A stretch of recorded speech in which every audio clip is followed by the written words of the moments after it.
Chapter 11. Alicia sat in the chair opposite me in the therapy room. Before we begin, I have some questions for you, a few things I'd like to clarify. No reply. Alicia looked at me with that unreadable look of hers. Specifically, I want to understand your silence. I want to know why you refuse to speak. Alicia seemed disappointed by the question. She turned and looked out the window. We sat like that in silence for a minute or so. I tried to contain the suspense I was feeling. Had the breakthrough been temporary?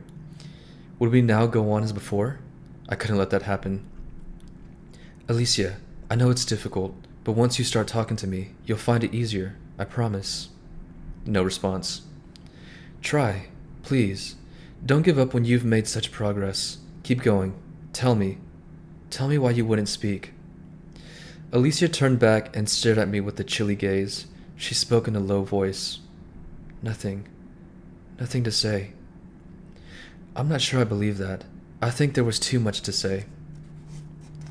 A pause. A shrug. Perhaps you're right. Go on, I said. She hesitated.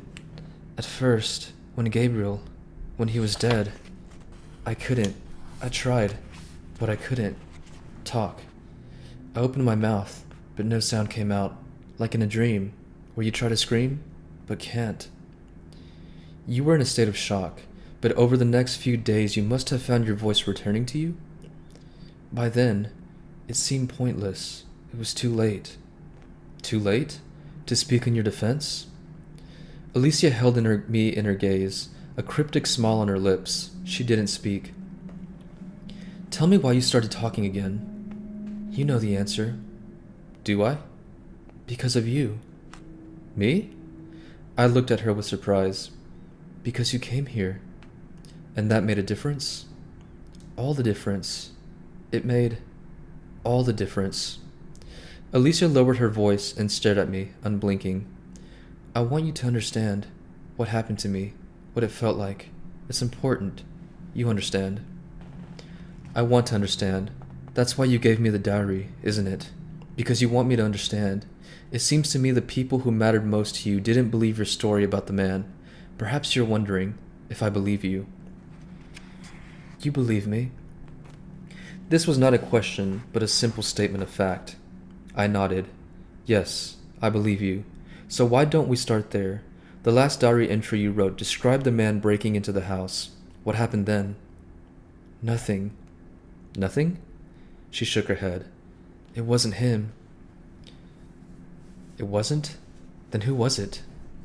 It was Jean-Felix. He wanted to come to talk about the exhibition.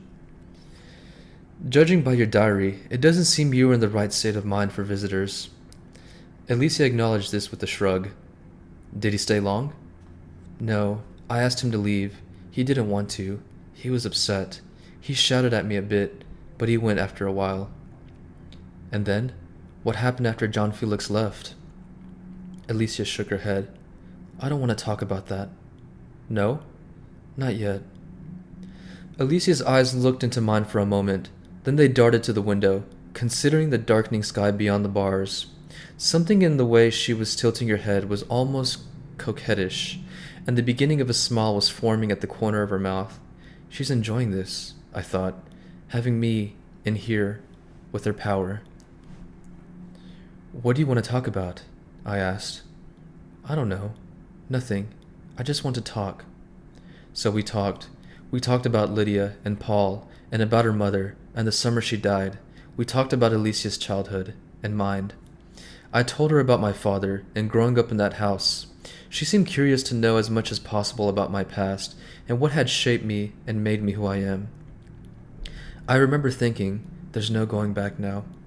We were crashing through every last boundary between therapist and patient. Soon it would be impossible to tell who was who.